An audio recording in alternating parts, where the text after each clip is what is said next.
Assalamualaikum warahmatullahi wabarakatuh. Nah, yang hilang dari peradaban modern adalah Allah itu tidak begitu hadir di hati kita. Saya sering cerita di mana-mana, teks hadis itu sebenarnya berbunyi gini, ini hadis sahih. Mangka na yu'minu billahi wal yaumil akhir fal yukrim jarohu. Ada yang fal yukrim jarohu doifahu, ada yang fal yakul khairan aul yasmut. Siapa yang iman dengan Allah dan Rasul maka harus memuliakan tetangganya, memuliakan tamunya. Dulu itu ada seorang ulama dipanggil anak muda, dibully dari sekarang. Wahai kiai, datang ke rumah saya. Datang kiai itu. Setelah sampai ke rumah orang itu, silakan kiai kembali ke rumahnya. Saya tidak butuh kiai. Kiai itu dengan riang kembali. Setelah di rumah dipanggil lagi. Pak Yai, silakan datang ke rumah saya. Datang lagi. Ya senyum-senyum kiainya santai.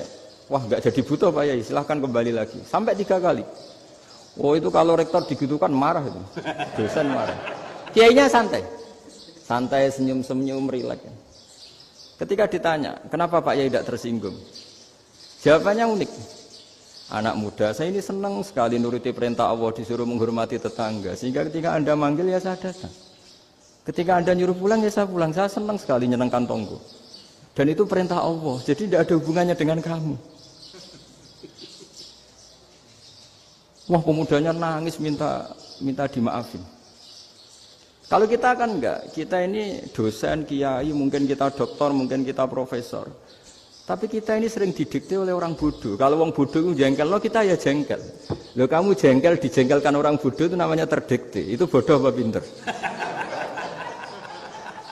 Wah, itu tidak pinter sama sekali.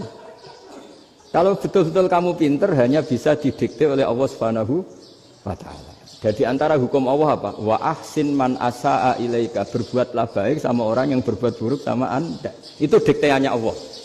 Kalau dikteannya orang-orang bodoh kayak dimangkel ben mangkel, terus kamu mangkel. Itu bodoh apa pinter? Nah, problem kita kekinian adalah wong pinter wong bodoh itu podo-podo bisa didikte oleh sekelilingnya. Sekaruan wataknya perempuan seperti itu, wataknya anak-anak seperti itu, kita didikte. Anak-anak jengkelin kita mangkel, berarti kita didikte oleh orang bodoh. Makanya agama itu unik, kadang ngendikan wa ahsin man asa'a ilaika, kadang wasil man qata'aka, sambunglah orang yang memutus kamu. Karena dengan demikian kita hanya didikte oleh Allah Subhanahu wa Ta'ala, bukan didikte oleh hukum sosial. Cara Jawane nak ngapiki tangga sing apik akeh tunggale.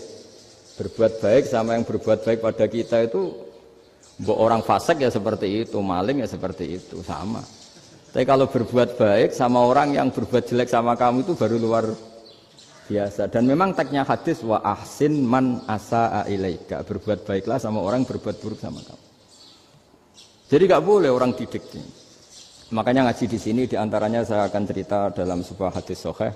Dalam hadis hasan yang diriwayatkan Imam Tirmizi ada kalimat dari Rasulullah sallallahu alaihi wasallam, dawuh Nabi, la takunu imma'atan taquluna in ahsanan nasu ahsanna wa in dzalamu dzalamna walakin watti'u anfusakum in ahsanan nasu an tuhsinu wa in asa'u alla tazlimu. Kamu jangan jadi orang yang mudah diombang-ambingkan oleh orang sekeliling kamu, yaitu kamu mengatakan jika orang baik ke saya akan baik, jika orang buruk ke saya juga akan membalas buruk. Itu namanya Anda didikte. Tapi berkomitmenlah kamu akan berbuat baik meskipun orang lain berbuat buruk. Nah, sekarang logika sosialnya begini. Kalau di Indonesia itu ada 1000 kiai, ada 1000 profesor yang ingin membenahi Indonesia. Rata-rata orang awam itu semau gue. Terus mereka mendikte kita. Perilakunya enggak simpatik, perilakunya jengkelin. Terus 1000 profesor ini ikut jengkel. Itu kira-kira jadi solusi apa goblok bareng? Sama 1000 kiai ini ikut jengkel. Ini jadi solusi apa goblok bareng? Goblok bareng. Nah, problem sekarang kita ini biasa didikte orang bodoh. Nah, makanya ciri khas orang muslim itu kata Nabi, mangkana yu'minu billahi wal yaumil akhir. Jadi baik tetangga karena perintahnya Allah dan Rasul. Pentingnya apa? Bedanya karena berbuat baik ini perintahnya Allah, mbok tangga apik lah kita tetap apik karena perintahnya Allah dan Rasul. Begitu juga dengan hubungan dengan istri, dengan anak. Mbok bojomu lagi cerewet lah ya tetap apik. Karena dengan cara itu kita hanya tunduk kepada Allah dan Rasul. Tapi kalau kamu, istri saya kalau baik ya saya baik, kalau enggak ya enggak. Berarti Anda didikte oleh perilakunya dia. Itu latihan, ya kalau dalam bahasa pondok, latihan jadi wali itu yang paling berat. Nabi itu kalau sama orang munafik itu sabarnya Masya Allah. Padahal Nabi berso kalau orang itu orang munafik.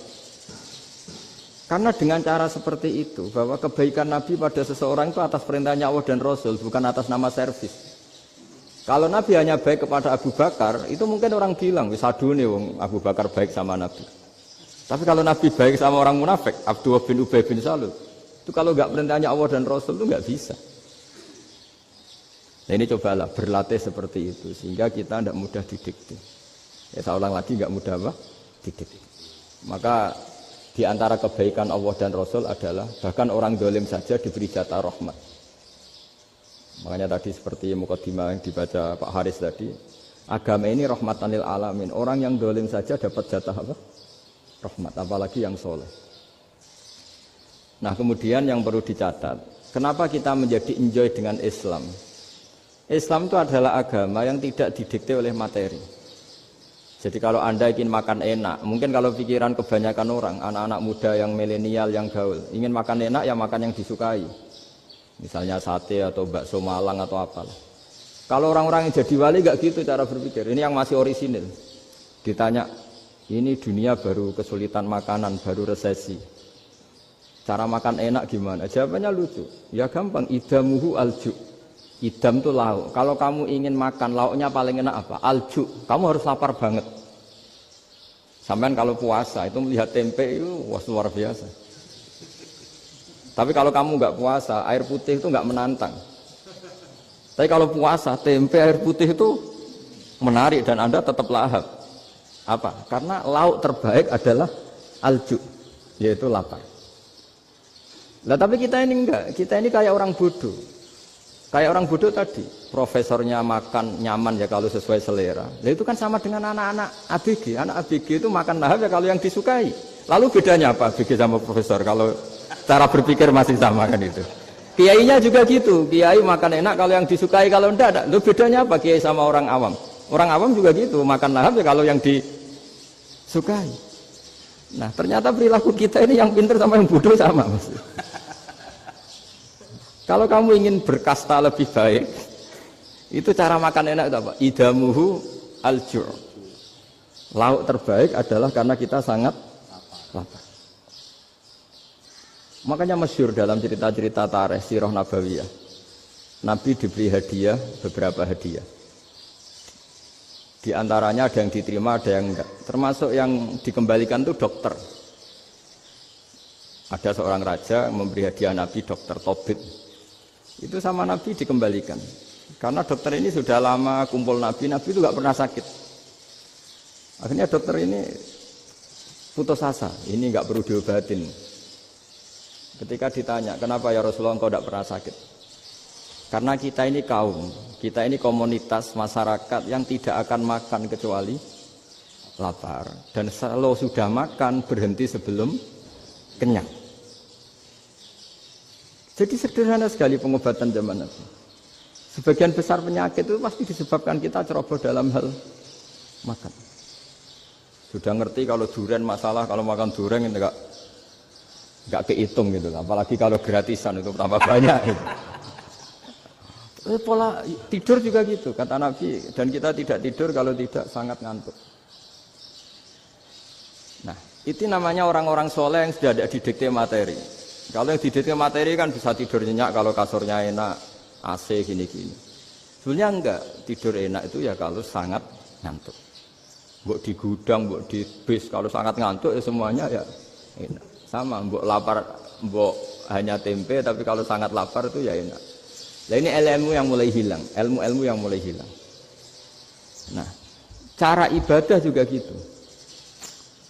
Kita ini kan, saya ini punya bapak kiai, mbah kiai, punya guru yang sangat alim ya seorang kiai Kiai Maimun. Itu dulu kita pengkaji ilmu, itu tidak pernah tahu bedanya NU dan Muhammadiyah. Karena dulu Mbah Darwis itu, Kiai Dahlan itu, dulu ngajinya bersama Mbah Hashim ketika di Indonesia yang ngaji Mbah Soleh Darat. Mbah Soleh Darat itu dulu ngajinya sama buyut saya ke-6, namanya Mbah Soleh Asnawi di Kudus. Mbah Soleh Darat itu dulu alim-alimnya orang Jawa ya Mbah Soleh Darat, Soleh bin Umar. Tempatnya di Semarang, tapi beliau itu sebenarnya orang Jepara yang dekat Kudus.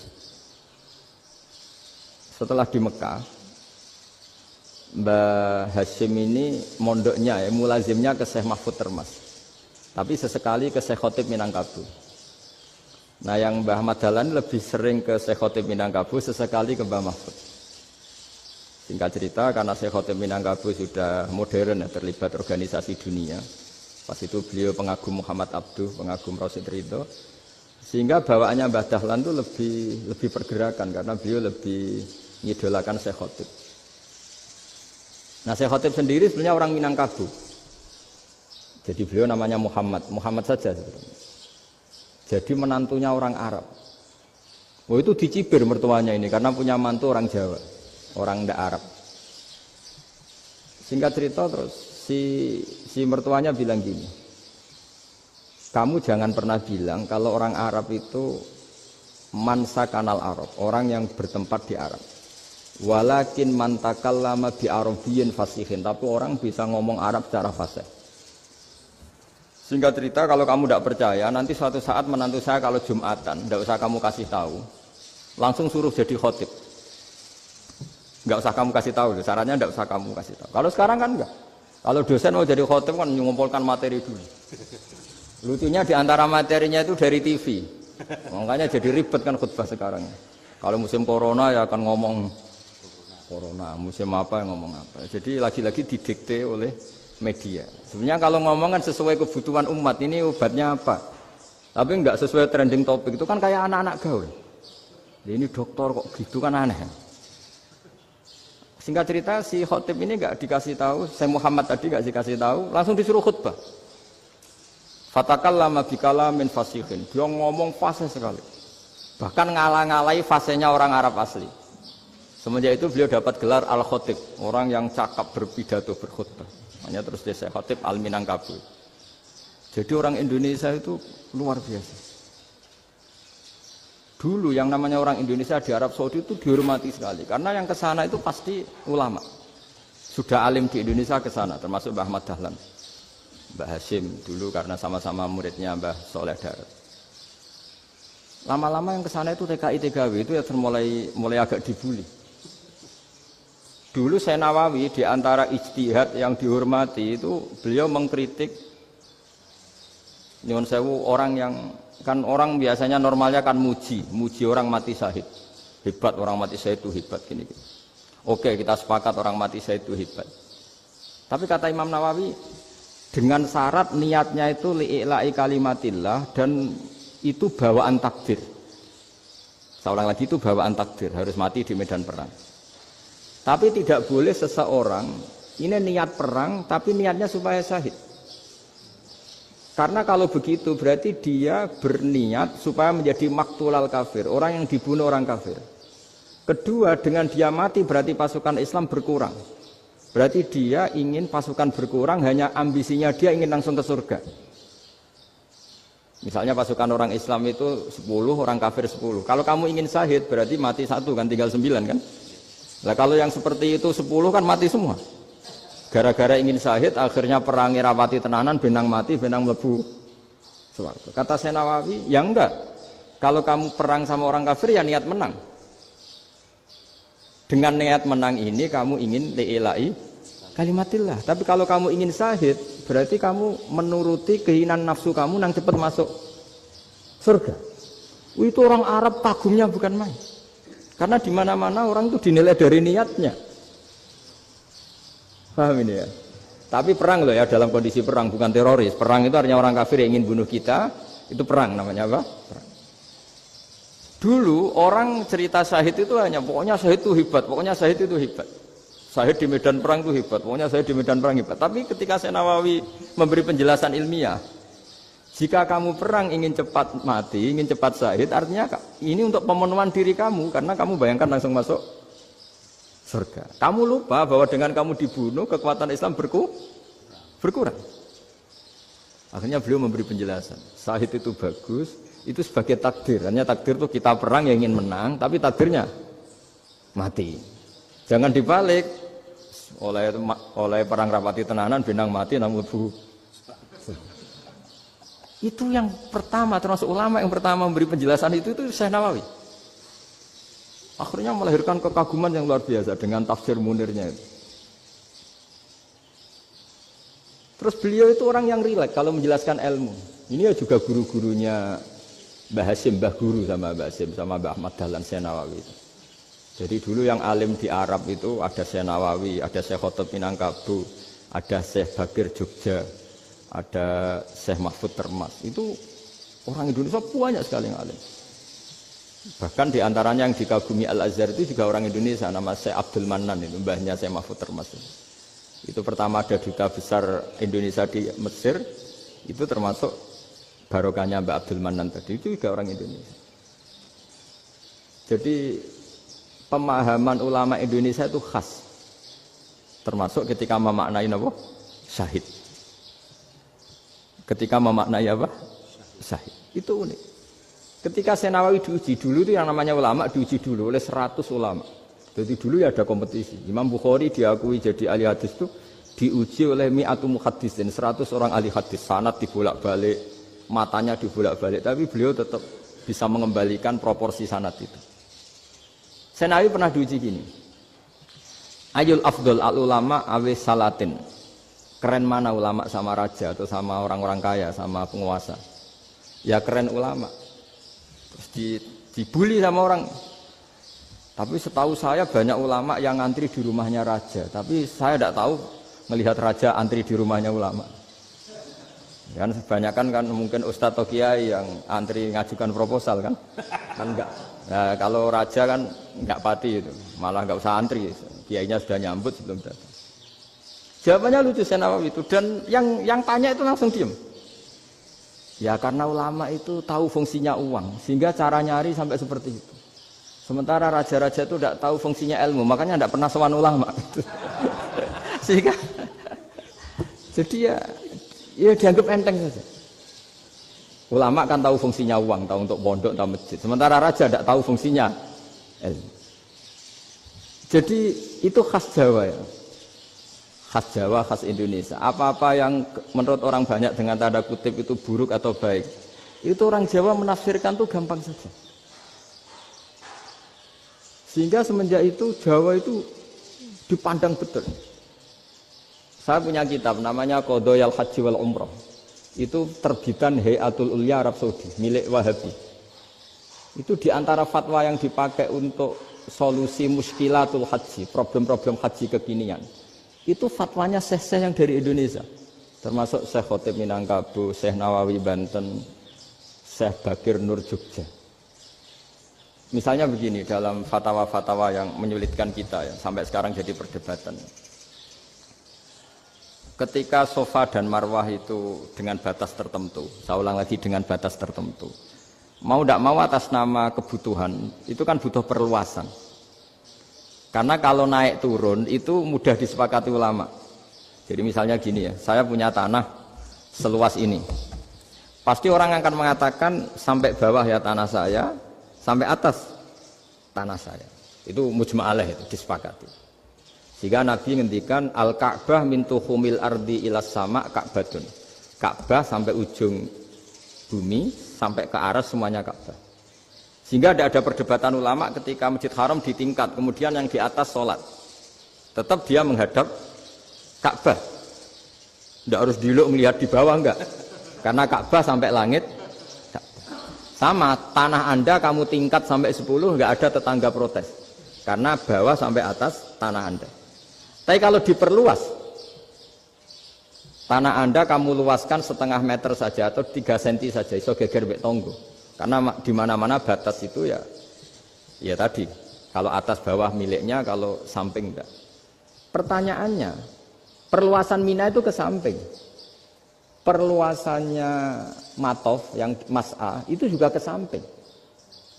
Geger kan ulama dunia. Bagaimana hukumnya Mina Jadid?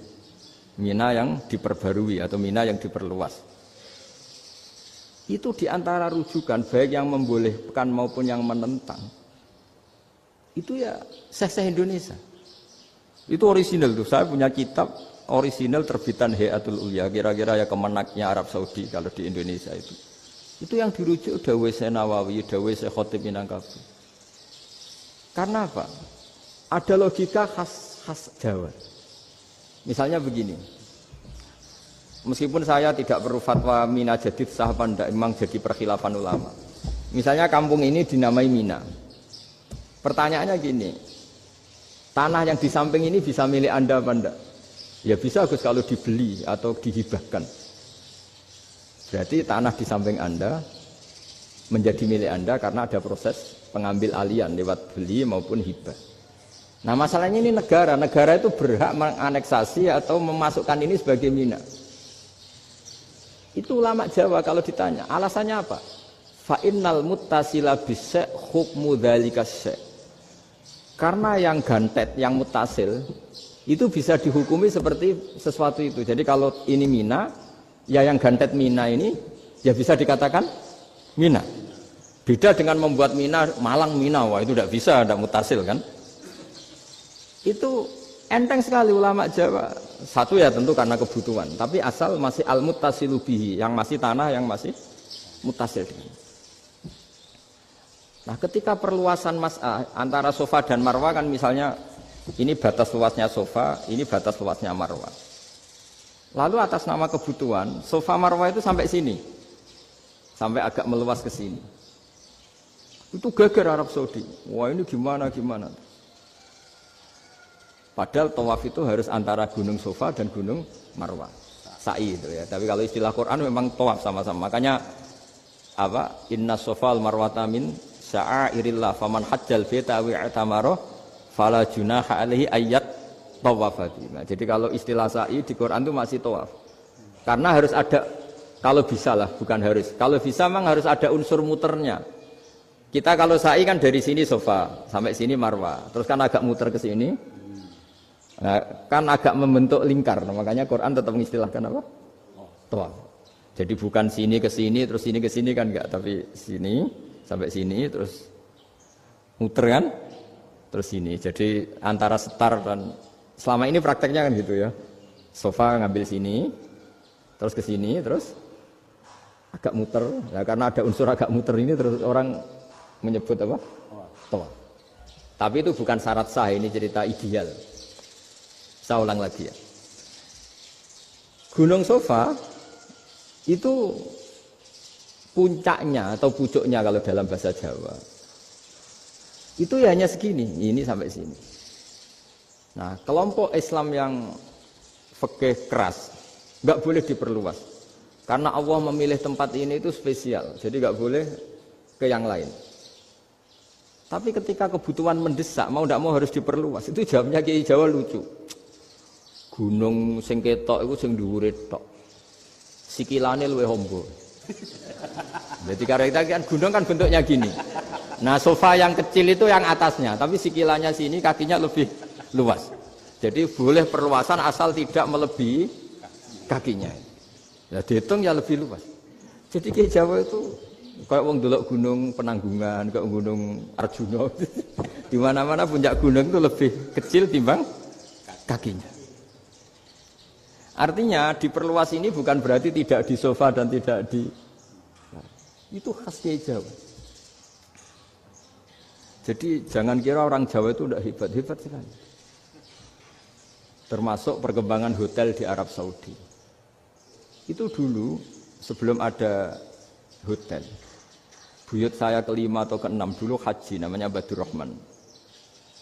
Itu kalau mau ingin apa ya, menghindari terik matahari itu masuk gua.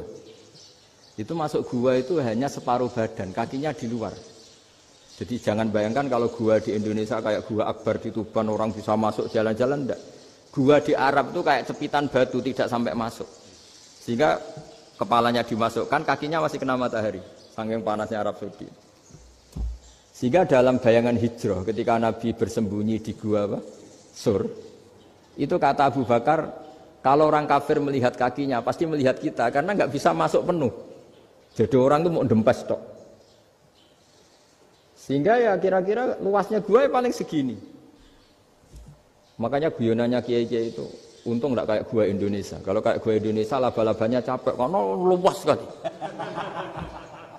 Jadi jangan bayangkan gua Arab tuh kayak gua Indonesia. Makanya bayangannya andai kan orang tuh melihat ke bawah pasti melihat kita karena orangnya enggak bisa masuk penuh, enggak bisa masuk 100%. Ya kayak cepitan batu lah mirip. Itu kan mirip Gunung Uhud. Gunung Uhud kata Rasulullah nanti kalau kamu perang itu di atas, menang atau kalah di atas. Musuh biar di bawah. Dengan di atas kamu bisa manah. Jangan bayangkan kayak Gunung Merapi, kayak Gunung Penanggungan. Lah kalau Gunung Penanggungan manah ke bawah yang leyang kan. Jadi gunung di Arab itu kayak bukit. Ya sampean pernah kan ke Uhud itu ya sama ini aja tinggi ini kan. Nah ini yang mulai ada mis, makanya nerjemah itu susah di Indonesia. Karena jabal itu udah harus tinggi. Kalau tinggi nggak bisa manah dari atas ke bawah kan nggak ngefek kan.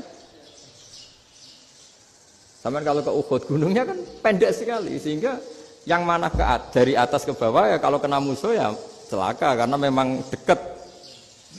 Ya kalau gunung Indonesia manah dari atas ke bawah yang keleyang nggak ngefek. Nah itu susahnya nerjemah bahasa Arab ke kita. Jadi apa ya? Transkrip itu enggak gampang karena ada pengertian yang beda. Kita kalau bilang gunung itu tinggi sekali. Sampai banyak mahasiswa tersesat ya saking tingginya. Kalau orang naik Uhud enggak akan tersesat, wong ketok dari bawah itu. Nah, ini pentingnya ngaji ya. Jadi akhirnya ulama-ulama Indonesia itu dipakai rujukan. Jadi mulai Mbah Hasyim, Mbah Ahmad Dahlan sampai era buyut-buyut itu masih orang alim. Lama-lama yang di Indonesia ini orang-orang yang bodoh. Sehingga orang Jawa kalau ke sana dibully, ya Jawa tak kuluh khaya. Orang Jawa itu penggaweannya itu makan ular. Karena belut itu kalau di kamus itu persis ular. Dulu itu kan kamus tidak full color. Gara-gara gak full color, gambar belut sama ular itu sama. Belut itu belut sama ular kalau nggak full color gambarnya sama apa enggak? Sama. Terus orang Jawa itu kan masih banyak yang makan bajing itu apa? Ketupai. Bajing kalau digambar tidak full color sama dengan tikus. Gambar yang tidak warna. Hitam putih. Sehingga kita ini dibully pemakan tikus dan pemakan ular. Karena belut itu persis ular kalau digambar yang tidak full color. Sampai datang Syekhona Khalil, datang ulama. Ngarang kitab ya judulnya Al-Belut.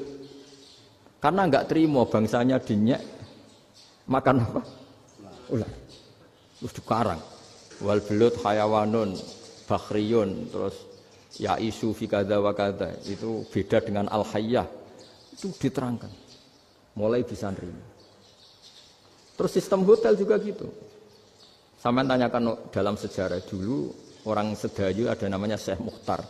Syekh Mukhtar bukan bikin rumah besar yang siapapun orang Indonesia haji itu nempat di sana.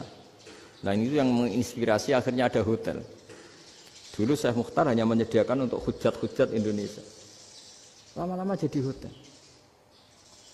Nggak mau saya mau cerita. Kata Mbah Mun sering cerita. Kenapa wa ma arsalnaka illa rahmatan lil alamin, kata Mbah Mun, Allah itu pasti bikin ulama yang tidak produk Arab itu pasti ada. Kalau orang Arab jadi ulama wajar, bahasanya Arab, domisilinya di Arab. Tapi Allah akan selalu bikin ulama yang tidak bangsa Arab. Imam Ghazali itu Tus itu Persia. Imam Bukhari itu kira-kira kalau sekarang ikut Uzbek. Ya. Imam Bukhari itu kalau negara sekarang ikut mana? Uzbek. Kenapa demikian kata Mbah Mun? Karena Allah sudah ngendikan wa ma arsalnaka illa kafatan linnas. Manusia semua ini kena khitabnya Islam. Kalau tidak ada ulama yang dari berbagai negara, kesannya Islam itu hanya milik orang Arab Saudi. Makanya Allah selalu bikin ulama-ulama yang bahkan tidak Arab. Termasuk Imamul Muhaddisin, yaitu Imam Bukhari, itu orang Uzbek. Orang Rusia lah kalau sekarang ikut Uni Soviet dulu. Imam Ghazali itu orang Persia. Syekh Nawawi itu orang Banten. Karena Allah ingin memaklumatkan bahwa Islam ini untuk semua. Sehingga orang yang tidak Arab pun bisa belajar Islam. Yang alimnya itu nggak kalah sama orang apa? Arab. Makanya ini PR ya. Kalau Gus Dah Ploso nanti ngendikan suatu saat orang belajar Islam itu bahkan orang Arab pun bisa belajar ke Indonesia. Kalau orang Indonesia bisa alim betul kayak dulu. Sekarang banyak liga antar ulama. Itu orang Indonesia pasti masuk. Ulama-ulama top dunia. Itu pasti orang Indonesia banyak yang masuk. Karena tadi, ketika orang Indonesia baca kitab, itu orang Arab itu kagum. Kok bisa ada bahasanya baca secara benar? Bukan sekedar bisa baca secara benar. Karena memang dilatih sedemikian rupa di pondok-pondok. Makanya kita semua lah, yang alim di Indonesia itu kemana-mana ya pasti alim. Dulu putra Mbah Mun namanya Gus Zofur itu tahun pertama ya sudah the best di tahun pertama. Kalau tahun pertama the best-nya ilmunya bawaan dari sarang, dari keluarganya. Gus Najih mondok di Said Muhammad tahun pertama sudah dipuji sebagai yang teralim karena ya sanggup. Kalau dipujinya tahun ketiga, tahun keempat kan mungkin dapat dari sana. Ini tahun pertama. Saya ulang lagi tahun pertama. Karena pengajaran di Indonesia itu luar biasa di pondok-pondok ini. Makanya kalau dalam anekdot pondok itu cerita-cerita lucu itu. Ada orang Jakarta ngaji, setelah di kelas itu pelengahan terus. Melihat jendela, lihat pintu terus. Lama-lama gurunya marah. Kamu diajarin kok enggak punya sopan. Melihat pintu terus enggak memperhatikan guru. Anak Betawinya jawabnya lucu. Habis Pak Guru bohong. Kenapa ya? Kamu Pak Guru bilang Ja'a Zaidun, Zaid datang. Tak lihat enggak ada yang datang. Setelah itu contoh nasab kan ro'a itu Zaidan. Saya melihat Zaid. Saya enggak melihat Zaid. Contoh ketiga yang jar kan maror tu Zaidin. Saya berjalan ketemu Zaid. Pak Guru diam di situ enggak jalan-jalan. Jadi saking detailnya Indonesia itu diajari. Kalau rofa Ja'a Zaidun. Kalau nasab ro'a itu Zaidan. Kalau jar marortu bi Zaidin. Nah si murid Betawi ini karena pertama sekolah, ngiranya gurunya itu cerita, Zaid datang. Makanya dia lihat pintu terus, mana katanya datang kok enggak datang-datang. Nah, dengan latihan seperti itu, kemungkinan orang Indonesia salah itu kecil karena memang dilatih betul. Saya ulang lagi karena memang dilatih betul. Sehingga ketika orang Indonesia ini yang cerita seorang wartawan, ini kisah nyata. Kalau ini tidak anekdot, kisah nyata. Ada wartawan internasional meliput Ramlah itu di Gaza, di Palestina. Wartawan Indonesia ini hanya bisa bahasa Inggris. Dijak ngomong bahasa Arab. Terus dia bilang saya tidak bisa. Saya tidak bisa, saya bisanya ngomong Inggris. Tapi apa yang terjadi setelah sholat? Si Indonesia ini jadi imam pakai sholat jariah lagi. Baca bismillah benar, bismillahi jar karena mudhof ilaih. Terus ketika iktidal ya benar, Rabbana lakal hamdu mil'us samawati wa mil'ardi benar. Ketika tahiyat ya benar, at-tahiyatul mubarakatuh sholawat. Sama orang Arab ini diambungi. Orang Arab kalau senang orang itu dicium. Kamu tawaduk, sebenarnya kamu itu ahli bahasa Arab. Karena orang Indonesia sekali sholat itu nggak ada yang salah. Meskipun benarnya karena hafalan, tapi bagi yang ahli nahwu itu hebat. Misalnya kita kalau ngapalkan kan bismillahi, bismi jar karena ba, Allahi jar karena mudhof ilaih, ar-rahmani jar karena sifat, ar-rahimi karena sifat. Alhamdu rofa karena mubtada, lillahi jar karena ada huruf jar li, Rabbi jar karena sifat. Sebetulnya tidak karena pinter, tapi karena hafalan. Tapi orang Indonesia hebatnya itu benar terus. Rabbana lakal hamdu. Ya kan, alhamdu rofa, terus mil'us samawati ya rofa karena sifat. Sehingga terus orang Indonesia kalau sholat di Timur Tengah itu dipuji. Karena makhrajnya ya benar, rofa nasabnya juga benar. Nah, itu di negara lain tidak ada enggak Indonesia. Orang Cina itu sering bikin marah orang-orang Arab karena kalau dongo itu enggak fasih kayak orang Indonesia. Orang Indonesia kalau dongo ya Allahumma tohhir qalbi. Orang Cina ini yang jadi guyon di Arab. Allahumma tahir kalbi gitu. Itu kan bedanya jauh. Itu orang Arab pertama membiarin. Lama-lama kalbun entak gitu. Maksudnya asu-asumu gitu. Karena dia bilangnya qaf itu kaf. Jadi kalau Allahumma do Allah tahir, kula aturi nyucekno panjenengan kalbi ing asu ingsun kan. Tapi kalau qalbi itu ati ingsun, tapi kalau kalbi anjing ingsun. Bedanya qaf sama kaf. Ana orang-orang aja kalbun entak. Asu-asumu maksudnya kan. Tapi padahal orang Cina itu paling dilihat teksnya ya pakai qaf. Orang Indonesia enggak, mulai kecil dilatih sak fase-fase. Sampai ya sulit betul latihan Fatihah itu. Kalau di Kudus malah sampai 3 bulan Fatihah itu. Sampai at-tahiyyatu kurang bersih. At-tahiyyat sampai itu. Sampai ada cerita itu orang dipanggil maftuhin itu enggak melengak, harus maftuhin. Baru melengak. Tapi barokahnya itu orang Indonesia kalau dongo memang benar-benar Allahumma tahhir qalbi. Ya Allah sucikan hati kami, bukan tahhir kalbi. Karena sekali jadi kaf itu maknanya anjing saya. Ya Allah sucikan anjing. Jadi ini orang Indonesia. Jadi kata Mbah Mun, dawe Mbah Mun, illaka fatal linnas, bahwa agama ini milik semuanya.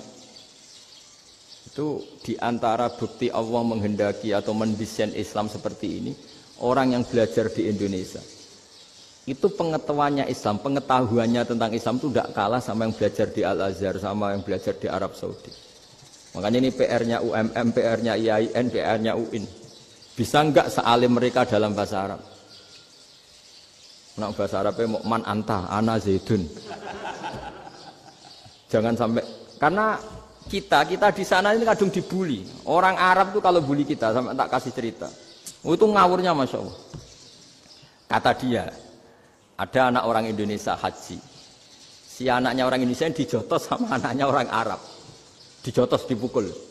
Singkat cerita terus si orang Indonesia nggak terima, anaknya yang orang Arab dipukul. Yang balas bapaknya. Orang Arab tanya, lima ada dorobta ibni, kenapa kamu mukul anak saya? Itu orang Indonesia bahasa, wah aku biasa.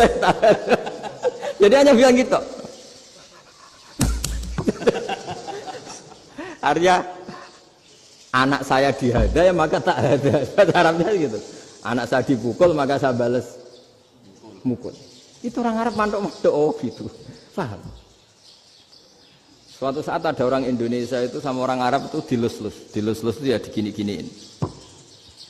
Karena dia latihan bahasa Indonesia, latihan bahasa Arabnya itu masih mufrodat. Jadi kalau mengartikan yadun itu tangan, saro itu jalan. Jadi kalau jalan ya saro-saro. Roksun itu kepala, ana itu ingsun. Jadi karena dia nggak ngerti penggunaannya, itu bahasa Arabnya itu yadun anta. Jadi bukan yaduka tapi yadun anta. Berarti tangan kamu. Saro-saro itu jalan-jalan. Ala roksi ana yang atasnya sirah ingsun. Jadi mestinya yang benar kan yaduka saro ala roksi atau gitu. Tapi enggak dipotong-potong. Yadun tangan kan, anta kamu. Berarti tangan kamu. Saro-saro jalan-jalan. Roksun itu sirah, ana ingsun. Jadi di atas kepala saya. Orang Arab tertawa-tawa. Tapi paham. Maksudnya seperti itu. Jadi kita ini dibully di Arab itu Masya Allah. Jadi akhirnya lahirlah ulama-ulama tadi yang saya sebut tadi. Bahkan pernah lama sekali ulama Indonesia itu jadi master di Arab Saudi. Yaitu Senawi Banten. Itu kalau orang sana bilang itu Sayyidu Ulama Il-Hijaz. Top-topnya ulama Mekah Madinah. Padahal beliau orang Indonesia. Dan dimakamkan di Ma'la itu dekat makamnya Sayyidah Khadijah. Karena sangat dihormati. Nah, di antara sebab dihormati adalah ketika orang memahami syahid, maknanya pokoknya maktulal kafir.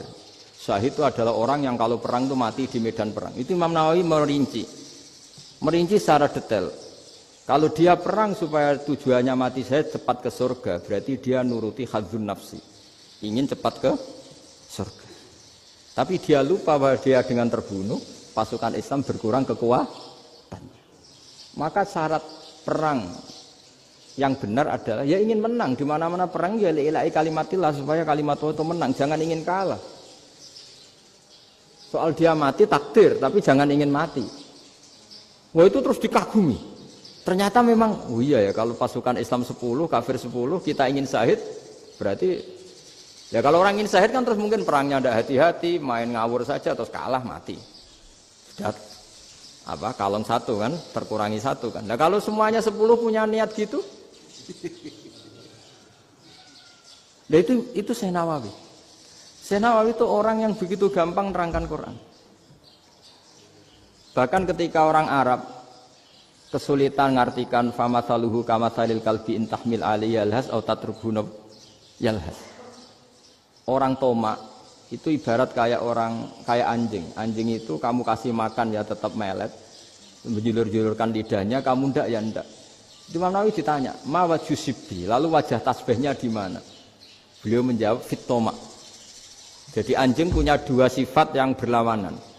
Di bab ilmu dipuji. Enggak ada hewan yang mudah menerima ilmu kayak apa? Anjing. Sehingga Quran mengistilahkan wa ma 'allamtum minal jawarihi mukallibin. Hewan yang mudah diajari itu oleh Quran dibahasakan sudah menganjing. Karena anjing adalah hewan yang paling mudah apa? Diajarin. Itu diakui oleh Quran wa ma 'allamtum minal jawarihi mukallibin. Tapi dia punya sifat yang sangat buruk sekali, yaitu enggak pernah puas. Makanya ketika Bal'am bin Ba'ura, ada tokoh yang kedonyan ya. Itu kalau diistilahkan Quran walakinnahu akhlada ilal ardi wattaba'a hawa. Famathaluhu kamathalil kalbi in tahmil 'alaihi yalhas aw tatrukhu yalhas. Jadi anjing punya dua sifat yang berlawanan. Di bab ilmu dipuji karena paling mudah diajarin. Itu saya pernah ke Malaysia, diceritain sama polisi Malaysia. Anjing itu saking cerdasnya itu bisa deteksi CD palsu sama CD bajakan, asli sama bajakan. Itu kan enggak kebayang. Kalau narkoba mungkin masih ada bau khusus ya. Atau mesiu atau bom masih ada bau khusus. Ini enggak. Anjing itu dilatih ngecek CD yang asli sama yang palsu. Wah itu kebablas itu pinternya itu. Itu harganya itu 1 miliar lebih. Paling mahal. Jadi mungkin bisa deteksi ini dosen betul apa abal-abal itu bisa. Itu kiai betul apa kiai pesanan itu mungkin bisa. Itu saya punya kitab namanya Al-Hayawanul Kubro. Itu cerita prestasi-prestasi hewan. Itu yang berkuras-kuras sampai berjilid-jilid. Itu ya cerita anjing. Tidak ada hewan sebaik anjing. Di bab itu ya, di bab sampai ya tadi. Ada anjing yang sangat loyal sama majikannya. Loyalnya Masya Allah, sopannya Masya Allah. Anjing itu mbok lama berbakti sama sampean, nggak mau tidur di ruang tidurnya sampean, dia tetap tidur di luar. Corong Jawa nggak ngelama. Suatu saat si raja ini minum, wisata minum. Pas mau minum diterjang sama anjingnya sampai tumpah. Kecewanya raja ini itu karena selama ini anjingnya sopan sekali. Sekedar ganggu di ruangannya nggak pernah, malah ini mau minum, minuman yang disukai diterjang anjingnya tumpah. Marah kan anjingnya di mana? Ternyata apa? Minuman itu anjing ini tahu kalau minuman itu beracun, diracuni oleh musuhnya. Itu saking hebatnya anjing sampai ketika ngawal rajanya itu tidak sekedar ada penjahat atau maling. Bahkan trik-trik kayak minumannya diracun oleh orang lain itu anjingnya tahu. Sehingga pas mau diminum diterjang sampai terus supaya enggak keminum. Makanya Quran istilahkan anjing itu apa? Wa ma 'allamtum minal jawarihi mukallibin. Hewan piaraan yang kamu ajarin nanti sampai sepinter anjing. Makanya Ashabul Kahfi itu ketika ngajak anjing tadi, beliau tidur, anjing itu tidurnya bil wasit. Wakal buhum basitun dzira'aihi bil wasit. Jadi dia tidur dalam posisi siaga. Loh coba anjing itu nggak pernah sekolah. Karena dia posisi menjaga, tidurnya itu kayak siaga gini. Bukan ngorok madep ke atas terlentang itu enggak. Andai kan dia tidur terlentang itu kan yang mau mengganggu kan, wah asune turu itu enggak. Dia tidur posisi siaga, makanya disebut lawit tolak ta'alaihim lawalaita minhum firaron. Kalau kamu melihat anjing itu pasti lari karena dia posisi siap merekam. Jadi tidur tapi posisi siap merekam. Jadi matanya tetap terbelalak kayak siaga. Padahal itu nggak diperintah, ya dia memang punya nalar untuk itu. Ini disebut wa ma 'allamtum minal jawarihi mukallibin. Dan dalam teori modern juga gitu. Tapi dalam hukum Islam yang dianut mazhab Syafi'i itu anjing tetap najis. Ya sudah najis ya najis, tapi ada mazhab lain yang mengatakan tidak najis. Tapi tidak usah ngurmat anjing, geger nanti kalau rektor kampus punya anjing. Tapi ilmu itu bagus untuk kelangenan kadang. Andai kan tidak ada mazhab Malik, maka kita kesulitan menceritakan Ashabul Kahfi yang hewan piaraannya itu anjing. Tapi misalnya anjing disucikan, kita juga nanti susah menjelaskan hadis Nabi malaikat itu tidak masuk rumah yang di situ ada apa? Anjing. Maka ilmu itu, makanya kata Imam Sa'roni, sebagian ilmu itu memang kelangenan, tapi nggak boleh jadi praktek. Tapi harus ada. Misalnya begini, contoh paling gampang. Api dalam mazhab Syafi'i kan alat pensuci hanya dua, air dan tanah. Ya saya ulang lagi, air dan tanah, yaitu tanah untuk mensucikan najis anjing. Imam Abu Hanifah menambahkan api. Mazhab Syafi'i itu agak kesulitan ketika ada batu bata dibikin dari tanah-tanah yang bercampur kotoran. Mazhab Syafi'i akan kesulitan karena di situ ada najis yang jadi materinya bata. Hukumnya gimana kalau nanti dipakai masjid? Tapi barokahnya ada beberapa mazhab. Abu Hanifah mengatakan dan api. Jadi apa tadi air, tanah, api. Alasannya masuk akal. Ketika usatul mukminin, orang-orang mukmin yang ahli maksiat itu sebelum masuk surga, kalau dia dosanya banyak itu dibakar dulu supaya suci.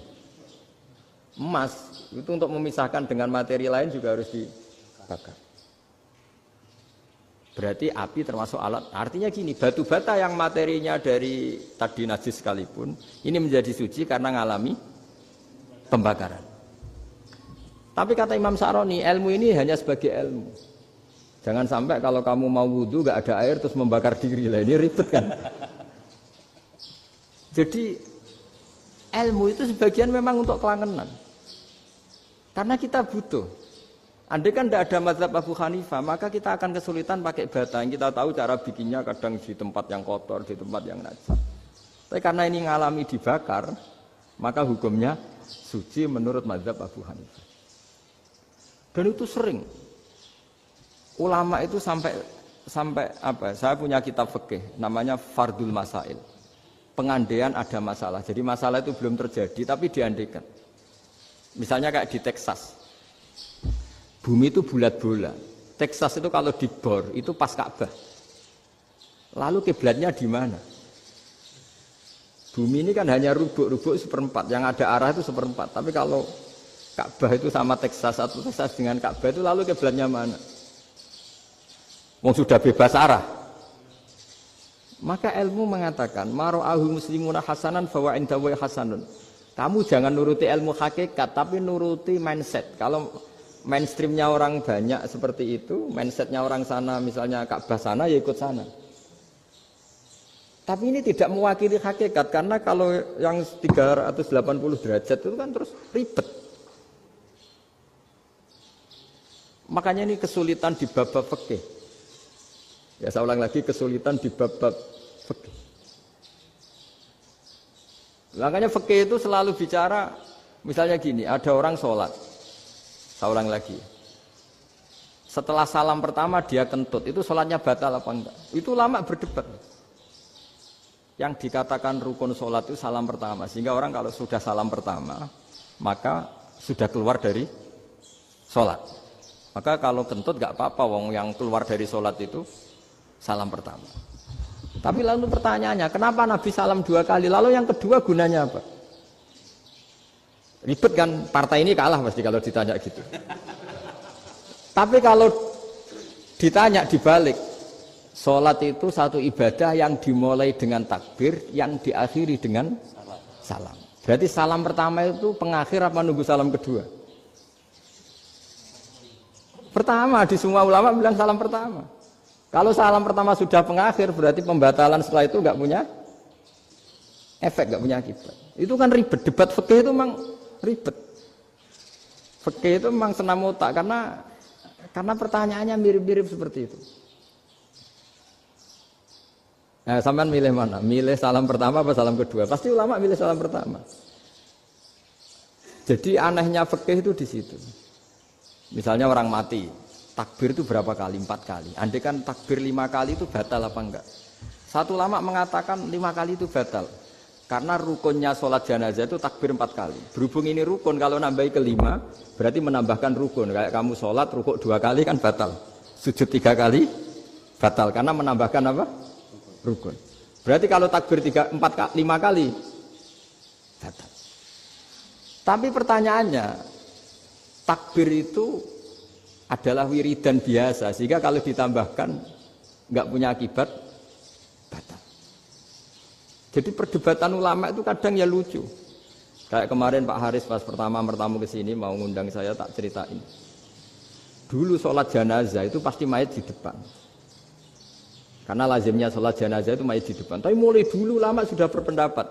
Andai kan jenazahnya di belakang pun tetap sah. Fa innal janazah laisat bi imamin. Karena jenazah itu tidak imam. Kenapa harus di depan? Oh tidak imam kok harus di depan. Itu mulai dulu. Sehingga ketika Arab Saudi pernah mengalami tragedi, ada orang yang dibungkus kayak mayit, ternyata senjata. Setelah di dekat Ka'bah dipakai. Dulu tragedi tahun berapa itu? Pokoknya pernah ada tragedi itu. Semenjak itu Arab Saudi kalau ada orang mati tetap di kamar mayit, terus ada sholat jenazah. Padahal mayitnya di belakang yang jamaah. Jadi meskipun kita tidak akan bikin ajaran baru jenazah di belakang, ya tidak keren, kasihan kan. Tetap biasanya di depan ya di depan. Tapi meskipun jenazah ini di depan, kita tetap berpendapat, andai kan di belakang tetap sah, tapi nggak usah dipraktekkan. Nah, pentingnya ilmu ini begini. Saya misalnya di Rembang, boleh nggak nyolati ghaib jenazah yang di Surabaya? Boleh kan? Padahal yang kita solati di belakang. Jadi ilmu itu penting. Cocok nggak cocok, namanya ilmu itu penting. Terus ada gini lagi pertanyaan di fikih. Memang saya sengaja akan ngaji fikih. Kalau ngaji intelektualitas orang Muhammadiyah juara lah. Tapi ini ngaji fikih. Ada orang sarongnya itu pas sampai lutut. Kalau berdiri lututnya tertutup. Tapi nanti kalau ruko agak jengking lututnya terbuka. Itu batalnya nunggu ruko apa mulai takbir sudah batal? Padahal pasti nanti batal kalau ruko itu. Itu ada ulama yang mengatakan, ya batalnya nunggu ruko. Bagaimanapun terjadinya pembatalan waktu ruko. Ada ulama mengatakan yang enggak mulai awal sudah tidak sah itu karena pasti ngalami batal. Nah, pertanyaan-pertanyaan seperti itu penting karena lalu Allah menilai apa? Ya nilai niatnya. Misalnya gini, kalau contoh itu mungkin Anda tidak tertarik, tapi contoh begini. Kita mau operasi jam 10 siang. Kita tahu kalau nanti 10 siang akan divonis medis harus makan karena mau berobat. Malamnya itu kalau kamu orang soleh, bayangkan kamu orang soleh. Kalau tidak orang soleh kan tidak punya komitmen. Kamu milih niat puasa, apa enggak jam 10 mesti mokak menisan raposo. Kamu orang soleh. Kalau kamu orang soleh pasti milih puasa, karena ini Ramadan. Meskipun nanti jam 10 pasti disuruh batal sama dokter.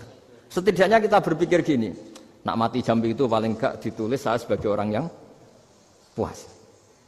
Jadi perasaannya orang soleh itu beda. Kalau orang kok sampean barang menisan raposo kok ya mesti.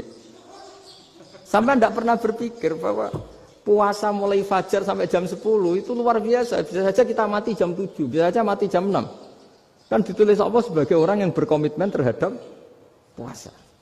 Terus ada kemungkinan kecil. Adalah jam 10 itu dokternya sakit atau nggak jadi ke sana. Berarti kamu kan nggak jadi buka. Kan ya mungkin juga. Sama yang tadi. Delalah sebelum ruko ono wong sing nyarongi sampean. Sehingga sholatnya normal.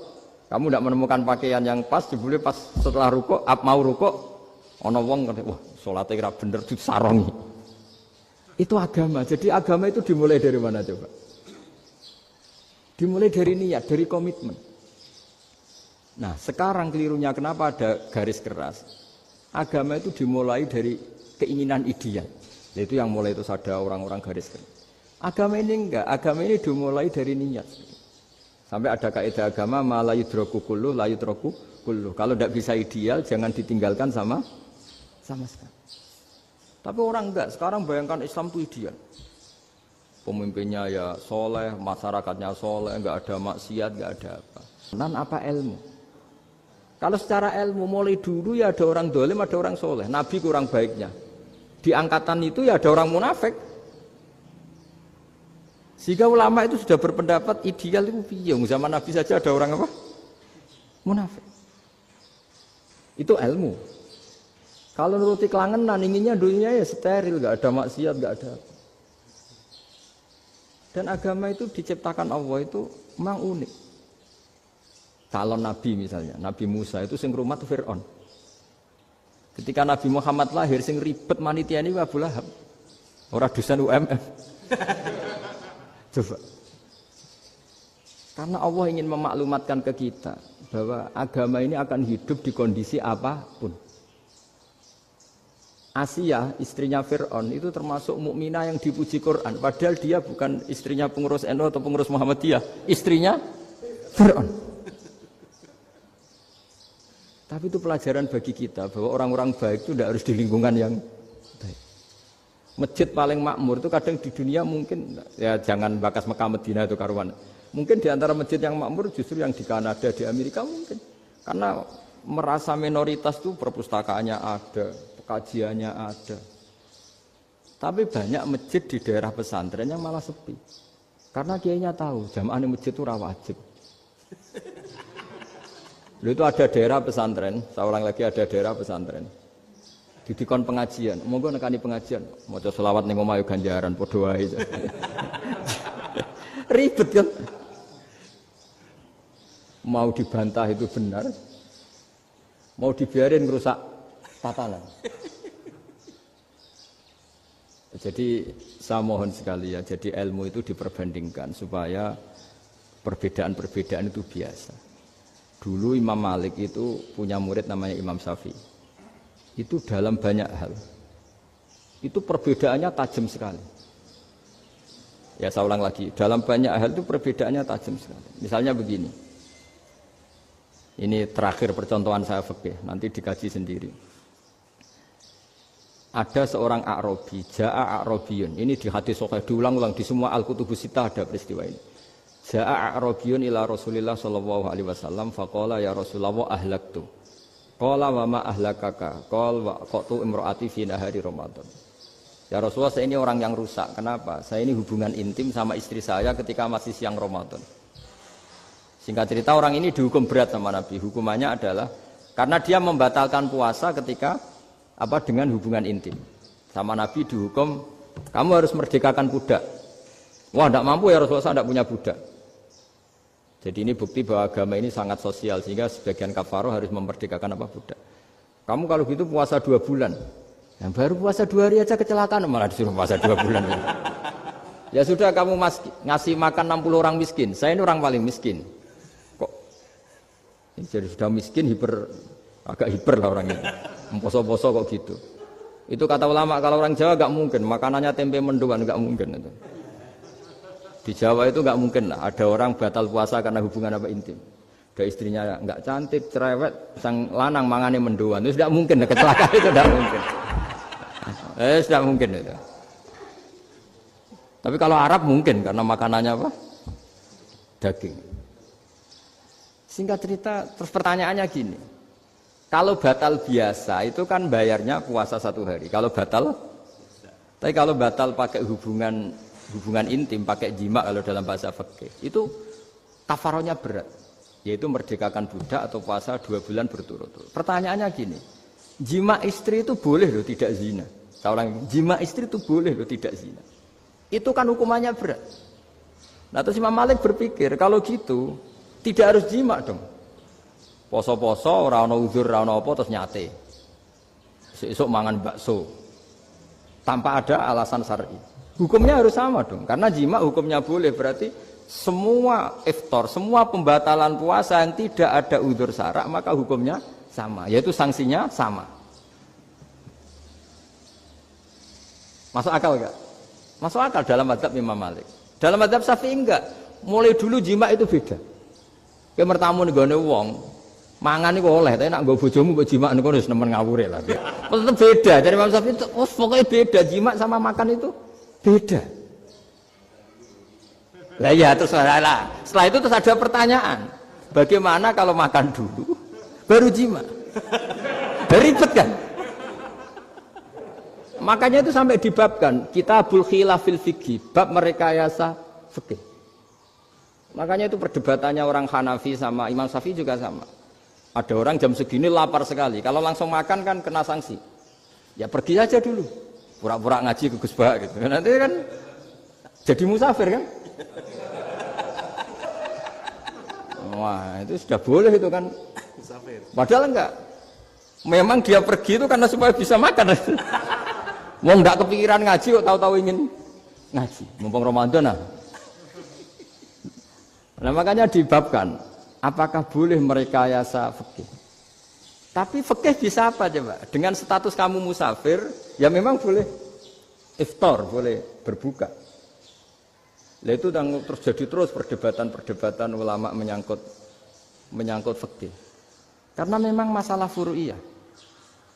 Sehingga termasuk perdebatan kita dalam perilaku. Misalnya adat orang NU kalau habis salam itu menghadap ke kiblat. Karena arah terbaik itu kiblat. Tapi sebagian orang Muhammadiyah atau mungkin semuanya menghadap ke makmum. Itu memang teks hadisnya itu, kita yang meneliti hadis itu, semua syarah itu berdebat. Nabi memuji kiblat itu arah terbaik, oke. Tapi di bab itu Nabi itu aqbala alaina, menghadap ke kita. Lalu pertanyaannya, kenapa menghadap ke kita? Ada mengatakan karena Nabi memang punya tradisi kadang ngendikan. Ya tentu dulu istilahnya tidak kultum, nggak ada istilah itu dulu, 7 menit itu nggak ada. Tapi ada ulama yang analisis begini, termasuk kitab Fathul Bari. Nabi itu tokoh sentral, taruh lagi Nabi itu tokoh sentral. Ini kata kitab Fathul Bari, bukan kata saya. Nah orang-orang yang imamu qaumi, orang-orang yang jadi imam di daerah masing-masing, tetap kalau sholat itu ikut Nabi. Ikut Nabi setelah salam langsung pulang. Jadi sebetulnya salam langsung pulang itu ya ada sejarahnya karena dia mau jadi imam di daerahnya. Nah, tidak kebayang kalau Nabi itu madhep kiblat. Kalau Nabi madhep kiblat, orang yang masbuk yang barusan datang pasti langsung usolli misalnya fardhu isya'i misalnya. Terus makmum Nabi, padahal Nabi sholatnya sudah selesai. Jadi intinya gini kata Fathul Bari. Imam setelah salam itu harus bikin gerakan atau omongan atau apa saja yang menunjukkan kalau sholatnya selesai. Di antara gerakan itu adalah beliau harus menghadap ke hadirin atau menghadap ke utara. Atau apa saja yang penting menunjukkan kalau sholat ini sudah selesai. Itu fikih. Jadi fikih itu cara menganalisis itu memang unik. Karena kalau Nabi tetap seperti itu, posisi pancet seperti itu, maka orang yang baru datang mengira Nabi masih sholat. Nah, pertanyaannya kalau mereka sudah takbir, malah sholatnya tidak sah. Kenapa tidak sah? Menggantungkan sholat atau mengikatkan sholatnya dengan orang yang sudah tidak sholat. Jadi menjadikan orang yang nggak sholat sebagai imamnya kan nggak boleh. Maka Nabi harus memaklumatkan dengan gerakan itu bahwa beliau sudah tidak sholat. Karena orang datang dari berbagai daerah. Jadi nganalisis fikih, fiqhul hadis namanya. Itu ulama itu mau tidak mau debat. Karena pertanyaannya itu kenapa? Ya memang mau apa? Karena yang namanya sosial itu yahtamilu muhtamilatin, ada sekian kemungkinan.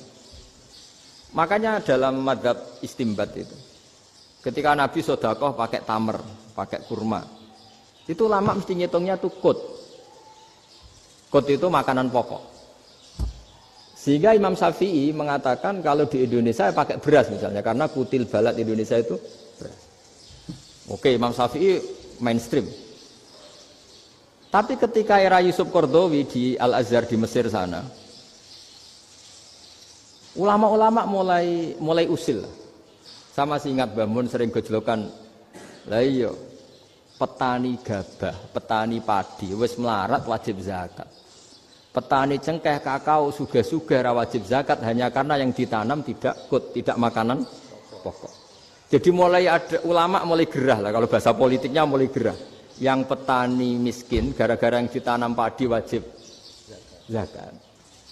Yang orang-orang di sana misalnya di Sulawesi karena tanamannya kakao atau cengkeh tidak wajib zakat karena bentuknya tidak makanan pokok.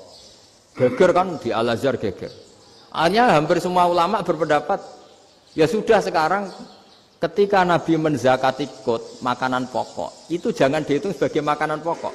Wa mimma akhrajna lakum minal ard. Apa saja, ma itu apa saja. Makanya kata Yusuf Qaradawi, ma itu apa saja. Makanya semua tanaman yang menghasilkan uang itu wajib zakat. Nah, masalahnya kitab-kitab Syafi'iyah itu sudah mamlu'ah, sudah penuh dengan penjelasan misalnya fala zakata fil khadrawat, maka enggak perlu zakat untuk kayak kangkung, semangka dan sebagainya. Nah, lalu kiai-kiai angkatan modern kayak Mbah Mun itu sering dapat masukan. Saya pernah dengar sendiri. Yai, saya ini punya sawah 1 hektar, tak tanamin padi, itu enggak pernah kaya saya. Sekarang tak tanamin kangkung malah saya kaya, karena tiap 3 hari panen tak kirim ke Jakarta. Itu orang Indramayu yang tanya. Jadi tanam padi enggak pernah kaya, tanam kangkung kaya. Nah, karena dia orang soleh, kalau zakat boten. Mau diwajibkan zakat tidak makanan pokok, mau tidak wajib dia kaya. Semenjak itu perubahan di Indonesia ikut. Akhirnya ada zakat, pokoknya asal tanaman yang 1 nisab ya wajib zakat. Masih ada debat lagi. Ketika nanam ingin dipanen, itu dia petani apa pedagang? Karena nanti perdebatannya ikutnya zakat zuruk, zakat tanaman apa zakat pedagang. Kalau sampai nggak pernah debat berarti sebetulnya Anda tidak dosen Islam ini. Berusaha nggak pernah diskusi fikih apa Islam. Karena saya berkali-kali punya tamu itu begini, Gus saya ini pedagang melon. Tapi dia penanam melon. Jadi pedagang yang agak ingin badi banyak. Itu caranya gini Pak Rektor. Saya misalnya pedagang melon. Daripada saya kulak di pasar atau dari petani sudah mahal. Nyewa tanah sekian hektar terus ditanami melon. Setelah berhasil ini dia zakatnya tanaman apa zakat pedagang? Karena dia nanam itu mentalnya sudah pedagang. Padahal nanti zakatnya beda kan? Yang 1 2,5%, yang 1 rubul usur sama nisul usur sama usur, 1/10 sama 1/20. Kalau zakatnya zuruk kan 1/10 atau 1/20. Yang 1 rubul usur, kira-kira 2,5. Saya ulang lagi ya. Jadi di era modern itu kita jadi bingung, pedagang tapi gayanya petani, petani tapi hakikatnya. Jadi gampangannya gini ya, kalau saya pedagang beras, kok saya kaya raya. Itu mendingan nyewa sekian hektar untuk ditanamin padi ya daripada tengkulak, daripada beli. Akhirnya perdebatannya ini zakatnya pakai apa? Misalnya tebu, misalnya petani tebu. Oh jelas kalau jual nanam tebu itu ingin dijual. Masa apa tiga es tebu berhektar-hektar. Lah kira-kira kalau menurut jenengan ini zakatnya zakat apa? Tijarah apa zakat tanaman? Mentalnya tijarah, mentalnya pedagang. Nah ini saya hanya mau cerita. Khilaf, kadang-kadang orang angen-angen. Khilaf itu enggak mungkin enggak. Ya sama seperti NU dan Muhammadiyah selalu khilaf awal Ramadan. Itu memang enggak bisa enggak khilaf. Misalnya begini. Saya beri contoh ya. Karena kadang yang khilaf juga enggak pernah belajar. Lucu kan? Tak beri contoh ya.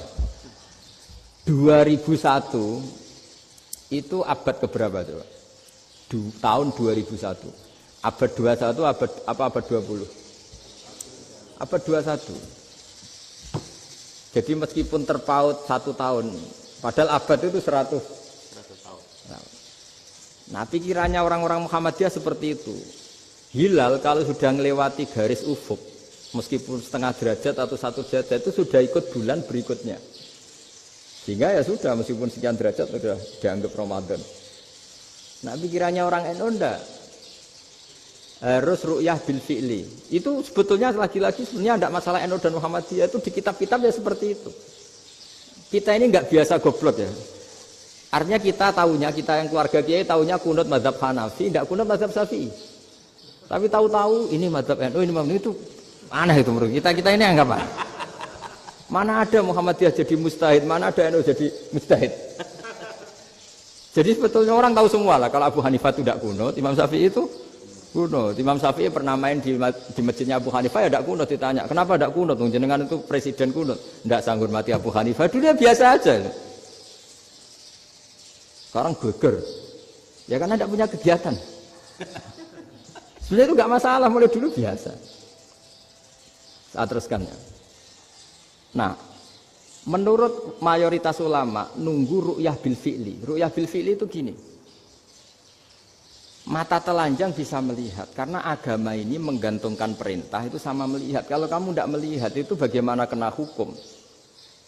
Ibaratnya gini, Pak Rektor datang ke rumah saya tapi saya nggak tahu. Kena nggak saya hukum harus menghormati? Dia datang nggak sembunyi-sembunyi. Saya kena hukum harus menghormati ya kalau melihat, kalau enggak ya enggak. Tapi Pak Rektor tetap bilang, tapi saya hakikatnya datang, jadi saya datang itu. Itu kan ribet. Akhirnya ya sudah itu enggak ada khilaf sampai mati ada khilaf karena yang satu menggantungkan hukum itu digantungkan sama tahu. Kalau enggak tahu ya, misalnya baju saya ini hakikatnya ada najis, pas sholat saya enggak tahu. Sholat saya sah apa enggak? Sah. Karena hakikatnya, ya memang saya enggak tahu. Tapi hakikatnya ada najis apa enggak? Ada. Ya sudah itu sama-sama masuk akal. Ada lagi khilaf yang senam otak. Fasyamu salasati ayamin fil haji wa sab'atin idza raja'tum. Singkat cerita ada satu pelanggaran haji yang kata Allah kafarohnya itu puasa 3 hari sama 7 ketika kamu pulang, idza raja'tum, ketika kamu pulang. Dalam mazhab Syafi'i yang namanya pulang itu yang haji sudah sampai rumah. Di mana-mana pulang itu ya sampai rumah. Dalam mazhab Abu Hanifah enggak, ketika orang sudah balik kanan dari Arab Saudi, dari Mekah, ya namanya sudah pulang. Misalnya gini, ini Pak Rektor pamit saya, Pak Haris. Gus, Pak Haris mana? Ya sudah pulang kata saya, padahal sampai pandangan sampai depan. Tapi bagi keluarganya belum pulang. Lalu idza raja'tum ketika pulang itu bahasanya siapa? Bahasa istrinya apa bahasa yang ditamoni? Kamu ditamoni orang, terus tamunya mana? Sudah pulang. Tapi tanyakan istrinya, belum pulang. Khilaf-khilaf gini kok jadi geger itu kan goblok banget maksud saya itu. Jadi biasa, gini itu biasa. Jadi ya karena memang ini bukan masalah akidah, ini masalah furu'iyah, masalah fikih itu masalah furu'iyah. Mau tidak mau harus beda. Misalnya di sholat juga gitu. Wa ayu qu'udin qu'adal musolli sokat sholatu. Duduk dengan gaya apapun itu sholatnya sah. Sehingga sampean kalau haji atau umroh, orang Arab itu jenenge duduk ngenak awak di kursi. Duduk sopan ya hanya orang Indonesia loh. Kalau sholat itu masih duduk ala orang tahiyat. Kalau sampean di Mekah, duduknya pakai apa coba? Kursi ya? Oh enak sholat duduk. Karena memang takbirnya di fikih dengan duduk gaya apa saja sah. Makanya sengenak awak duduk di kursi. Ribet kan? Mau tidak disahkan itu namanya duduk. Mau disahkan masa iya sowan Allah kok duduk santai-santai gitu. Tapi mau apa? Ini fikih. Ya saya ulang lagi ini fikih. Fikih itu ya sudah ini fikih. Makanya kalau ulama berdebat misalnya Abu Hanifah berpendapat sholat itu wajib baca Fatihah apa asal Quran. Dalam mainstreamnya ya Fatihah karena la sholata liman lam yaqra bi Fatihatil kitab. Tapi cara Abu Hanifah enggak. Faqra'u ma tayassara minal Qur'an, bacalah apa saja yang mudah bagi kamu, asal itu Quran. Sementing gak gending Jawa, gak nyanyi lah gitu. Ya sudah mau apa coba? Jadi ya susah memang kalau fikih itu ya sudah seperti itu. Ada lagi yang masih ekstrim misalnya. Yang namanya menyembelih hewan itu gimana coba? Dari hidup ke mati, apa pasti mati disembelih? Cara mazhab Imam Syafi'i yang namanya menyembelih itu penyembelian harus menjadi sebab kematian. Itu yang sah. Saya lagi penyembelian menjadi sebab kematian yang syar'i. Sehingga beliau mensyaratkan hewan yang disembelih ini masih punya hayatun mustaqirrah, punya kehidupan yang normal. Sehingga kalau nggak disembelih ya hidup. Sehingga kalau ada hewan ketabrak truk kejet-kejet, mesti mati ini buat sembelih. Itu nggak sah karena nggak usah disembelih ya wes mati kan. Karena ini hanya nunggu koordinasi Israel kan, dia kejet-kejet itu kan prosedur itu. Tapi tidak disembelih pun mati. Tapi cara mazhab Malik enggak. Pokoknya anggere jek duwe nyawa jenenge kewan urip. Dengan kamu sembelih berarti matinya mergo mbok sembelih. Meskipun nanti ya gak usah disembelih ya mati. Coba hitung secara ilmu matematika. Kalau gak disembelih hidupnya 5 menit. Gara-gara kamu sembelih hidupnya langsung mati. Terus dia matinya, cara di persidangan matinya disebabkan apa? Disebabkan disembelih apa kecelakaan? Loh, ya debat toh kamu. Sama-sama UMM aja debat.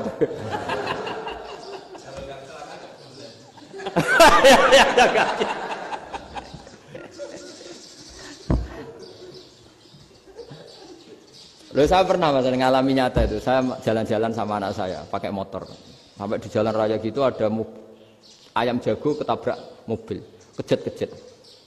Orangnya tanya, Gus ini halal tau ora? Gus kanggo kon halal. Suatu saat dia nggak terima kan, tanya, kenapa Gus? Ya nak kiai ra pantes, masuk kewan mesti mati nih tak sembelih. Nak kiai pantes kan? Karena aku tahu kamu tuh gak kiai, mesti motifnya itu mergo jago, jajal cilik gak putak kokno. Ada kan ayam itu bayi kan gak ditanyakan, kejet-kejet mati rak lah, wong cilik wae. Tapi masalahnya ini kan jago, eman itu. Tapi secara fikih pertanyaannya tadi, hewan yang sudah tidak punya hayatun mustaqirrah, dia hanya punya al hayat al ittiroriyah, dia punya harokah ittiroriyah, dia mati kejet-kejet memang prosedur mati harus seperti itu. Mbok kecelakaan kayak apa, kalau mati kan kejet-kejet dulu. Nah ketika kejet-kejet ini pertanyaannya ini kan hidup apa mati namanya? Enggak, namanya hidup apa mati? Pas kejet-kejet itu hidup, cara Imam Malik itu hidup. Ya sudah, kalau hidup disembelih ya halal. Karena misalnya nanti kalau nggak disembelih matinya kan 2 menit lagi, gara-gara disembelih mati sekarang. Tetap penyebab kematian itu nyembelih. Penyembelian ini sebab kematian. Tapi kalau Imam Syafi'i enggak, cara berpikir wes nemen, paling roh besok kaget langsung mati. Kalau gitu berarti kamu nyembelih barang mati. Jadi fikih itu kadang unik.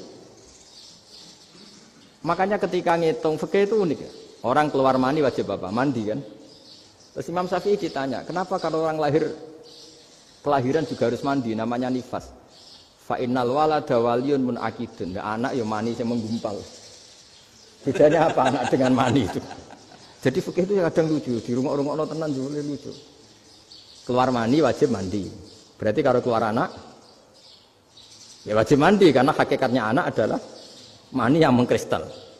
Terus usia orang sudah didusan macam-macam itu kan hakikatnya mani. Itu fikih. Nah terus ditanya, kenapa kalau lahir langsung mati tidak wajib disolati? Ya jawabannya Mas Syafi'i lucu. Di mana-mana sholat itu nyolati mayit. Yang namanya mayit itu pernah hidup terus mati. Kalau itu tidak mayit ya sudah.